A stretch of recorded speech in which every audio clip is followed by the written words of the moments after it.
start tonight with today's huge news out at Target. The company's going to get a new CEO next year, but the guy has had a head start because he's worked there for more than 20 years already. The bigger question is, can he turn the tide for the company that has been on the slide? Here is something very few retailers have ever managed to do. Make you feel good about shopping there. Not just satisfied, not just convenient, actually good.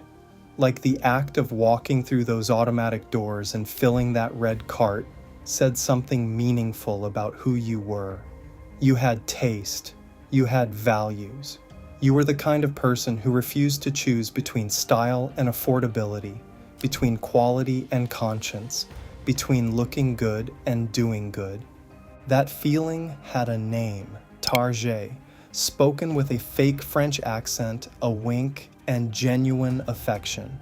It wasn't just a nickname, it was a cultural identity. Target didn't sell you groceries and socks. It sold you the feeling that you were better than a Walmart trip without being snobby about it. For 3 decades, millions of Americans built real loyalty around that feeling. They didn't just shop at Target. They loved Target. They defended it in conversations. They made it part of their routine, their identity, their sense of community. Black consumers built enormous loyalty with a brand headquartered in Minneapolis, the city of George Floyd, that had explicitly and loudly pledged to stand with them. LGBTQ+ consumers built loyalty with a brand that had marched in pride parades for 2 decades and stocked shelves with products that said, "You belong here." Progressive families built loyalty with a brand that went out of its way to be the retailer that saw everyone. Then in one January morning in 2025, Target issued a press release. And everything it had told those customers they could believe in was gone. Sales dropped 3.8%. Foot traffic fell for 10 consecutive weeks. The CEO, who had led the company for 11 years, stepped down. The stock lost 30% of its value. The co-founder's daughters called it a betrayal in the pages of the Los Angeles Times. A year-long boycott by 200,000 participants cost the company billions in revenue. And the customers who had believed the most, who had given Target their loyalty precisely because they thought this brand was different, got the most expensive lesson in what corporate values are actually worth when they become inconvenient. This is the story of how Target built the most beloved retail brand in America, and exactly how it chose to destroy it.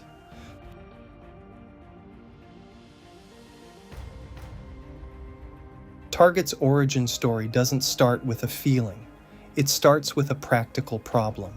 In 1962, the Dayton family, who had operated Dayton's department stores in Minneapolis since 1902, needed a new format to compete with the discount retail revolution being led by Kmart and Woolworth. The first Target store opened in Roseville, Minnesota on May 1, 1962. The concept was simple: offer quality merchandise at competitive prices in a clean, well-organized environment. No frills, no pretension, just good products at fair prices. For 2 decades, Target was a respectable discount retailer, solid, dependable, unremarkable. Then in the late 1990s, something happened that nobody in the discount retail world had ever attempted before. Target decided it wanted to be aspirational. In 1999, Target began partnering with high-end designers to create affordable versions of their work for mass-market shoppers. The first major partnership was with architect Michael Graves, a celebrated figure in design circles whose work had appeared in the Museum of Modern Art. Graves designed kettles, clocks, bathroom accessories, and kitchen tools for Target. They were beautiful, they were thoughtful, and they cost $19.99. The response was unlike anything discount retail had ever seen. Design critics praised them. Fashion magazines featured them. People who would never shop at Kmart lined up at Target. Then in 2003, Isaac Mizrahi arrived. Mizrahi was one of the most celebrated fashion designers in New York. He had dressed celebrities shown at Fashion Week and been the subject of a documentary film. He was exactly the kind of name that had never appeared in a discount store. And he didn't just create a collection for Target, he became the public face of a new retail philosophy. Chic, affordable, divine, Mizrahi said as he introduced his first collection. It's like Fifth Avenue meets Main Street, USA.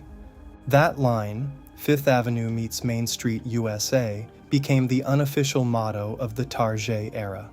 Target wasn't a discount store.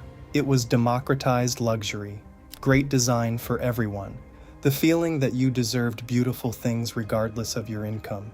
The partnerships multiplied. Missoni, Lily Pulitzer, Jason Wu, Anna Sui, each one generated lines around the block, crashed websites, and created genuine cultural moments. Target had found something no other mass retailer had: the ability to make ordinary shopping feel like an event. And then Target did something that would, a decade later, make its eventual betrayal feel even more personal. It started standing for something.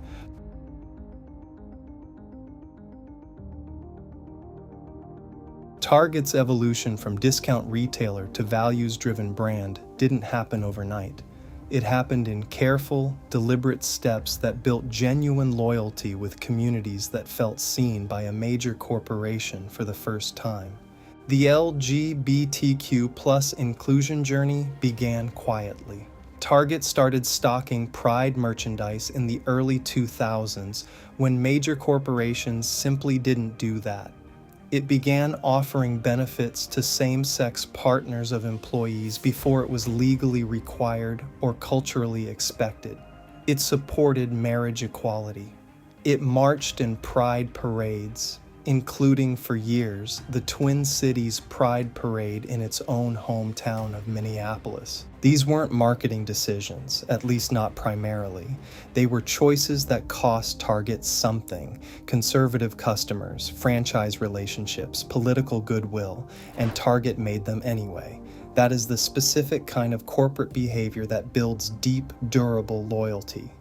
Then came May 25th, 2020. And George Floyd was murdered by a police officer on a Minneapolis street corner, 8 miles from Target's corporate headquarters. The moment hit Target differently than it hit most corporations. This wasn't an abstract national tragedy. This was their city, their neighbors, their employees, their community. CEO Bryant Cornell said publicly that he watched the video of Floyd's murder and thought, "That could have been one of my Target team members." Target's response was substantial. It pledged $10 million to social justice organizations.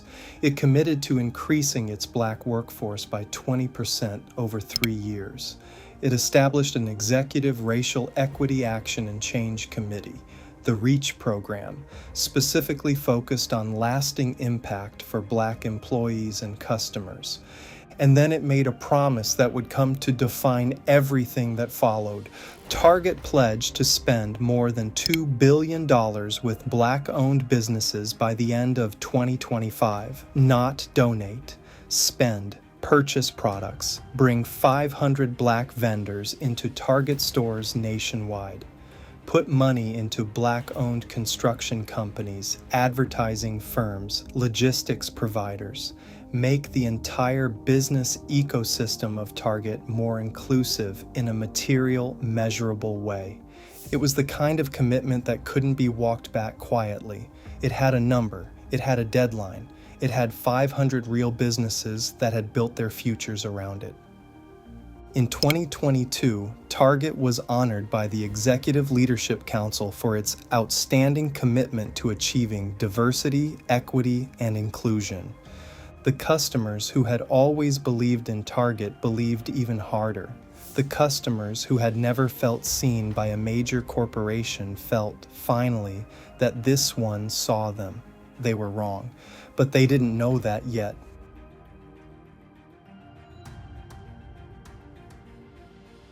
The unraveling didn't begin in 2025, it began in 2023. And understanding that sequence is essential to understanding the full story of what Target chose and why.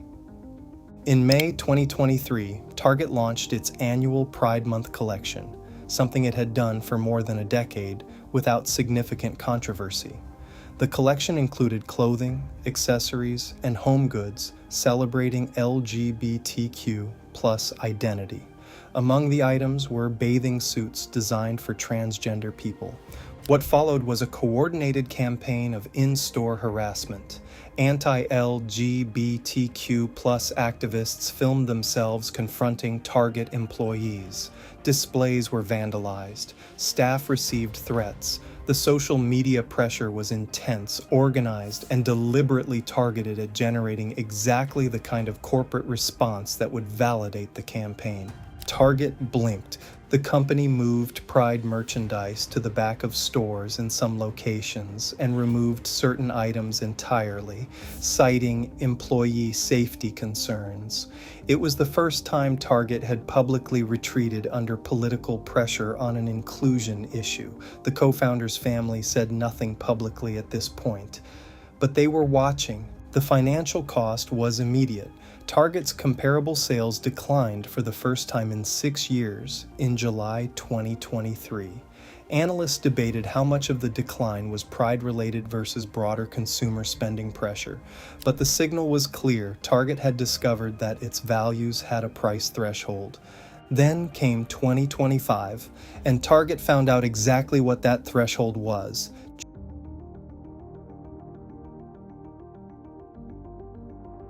January 24th, 2025, 5 days after Donald Trump's inauguration and his executive order to dismantle federal DEI programs.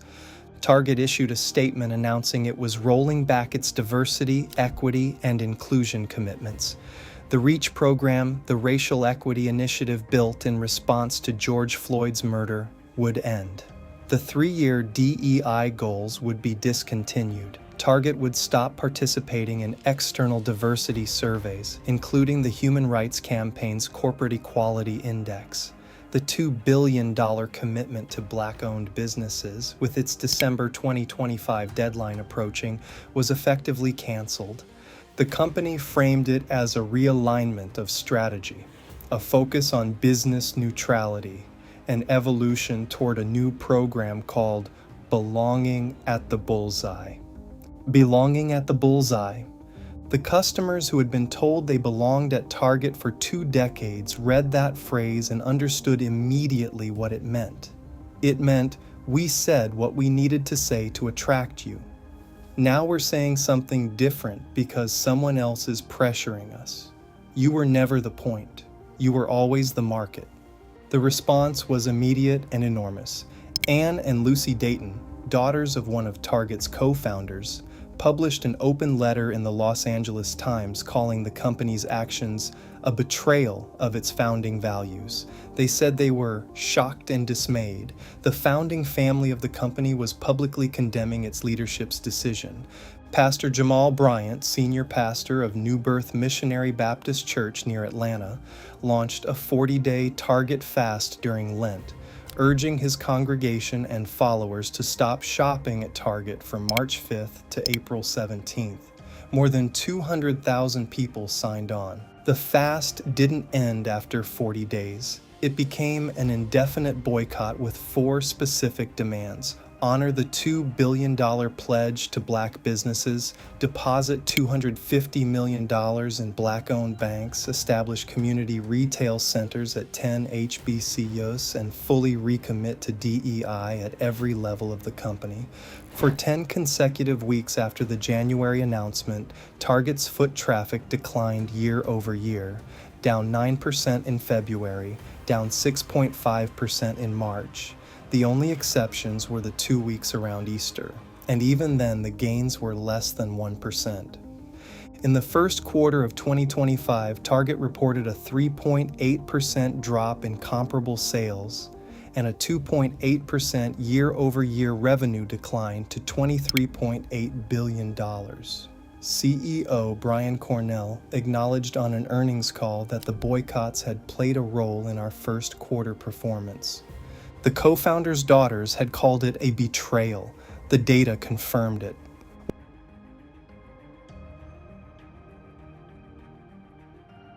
What followed in 2025 was the most complete unraveling of a retail brand identity in recent American corporate history. Target's stock dropped 30% during 2025, making it one of the worst performers in the S&P 500 for the year. Revenues through the third quarter fell to $74.3 billion, down 1.7% year over year. Net earnings dropped 11% to $3 billion. The company reported flat or declining comparable sales in 9 out of 11 consecutive quarters. For the first time in the Twin Cities Pride Parade's history, Target was not there. The nonprofit Twin Cities Pride, based in Target's own hometown, cut ties with the retailer in early 2025, refusing its donations and removing it from the parade it had supported for 2 decades. Target was gone from the Pride Parade in Minneapolis, in its own city, where George Floyd had been murdered on a street corner 8 miles from its headquarters. On August 20th, 2025, Target announced that CEO Bryant Cornell would step down effective February 1st, 2026. His successor was Michael Fidelka, an internal candidate who had started as a Target intern 20 years earlier. The choice of an insider to fix a problem created by insiders prompted immediate skepticism from analysts. An internal appointment does not necessarily remedy the problems of entrenched groupthink and the inward-looking mindset that have plagued Target for years, said Neil Saunders of Global Data Retail. Then in March 2026, under sustained boycott pressure, the campaign ended. But not because Target had simply outlasted the protesters. Target had fulfilled the $2 billion commitment to Black-owned businesses. It had maintained its existing diversity efforts. It had launched a new partnership with a Southern HBCU. The boycott worked, but the trust didn't come back with it. Store traffic remained below pre-January 2025 levels. The Tarzhay feeling, built over 30 years of design partnerships and community commitments and genuine cultural engagement, had been replaced by something more corporate, more cautious, and considerably less beloved. Here's what Target built, and here's what it chose. It built the most emotionally resonant retail brand in America, a store that made people feel genuinely good about shopping there, that made them feel seen and valued and part of something larger than a transaction. It did that with 30 years of consistent, deliberate choices, partnering with designers who made beauty affordable, standing with communities before it was commercially safe to do so, making specific promises to specific people and following through on them. Then it chose to abandon those commitments in a press release timed to a political moment. It chose to prioritize short-term political risk management over the long-term loyalty of the customers who had built the brand. It chose to treat community commitments as marketing tactics that could be turned off when they became inconvenient. And those customers, the Black consumers who had spent billions at Target because they believed in its promise, the LGBTQ plus families who had felt seen by its Pride collections for 2 decades, the progressive shoppers who had chosen Target over every cheaper alternative because they thought it stood for something. They noticed. The co-founder's daughters noticed. The pastor with 200,000 boycotters noticed. The analysts watching the foot traffic data noticed. And investors who watched $12 billion in market value evaporate noticed too. Target spent 30 years building a feeling. It spent one press release destroying it. The lesson of Target isn't that corporate values are meaningless. It's that they're only worth what a company is willing to pay to keep them. Target found its number, and it turned out to be considerably lower than the loyalty it was asking for. Tarzhay is still on the signs, but the feeling left with the customers who believed it was real. If you think Target is the starkest example of a company that built loyalty on values and then sold those values to the lowest bidder, you haven't seen anything yet. Because our next story is about a company that didn't just abandon its values. It built its entire business model on the assumption that you would abandon yours. That's the story of Planet Fitness. And the next time you drive past one of their locations and see the purple and yellow sign, you're going to think about it very differently. Don't forget to like, subscribe, and share this with someone who remembers when Target used to feel like something special.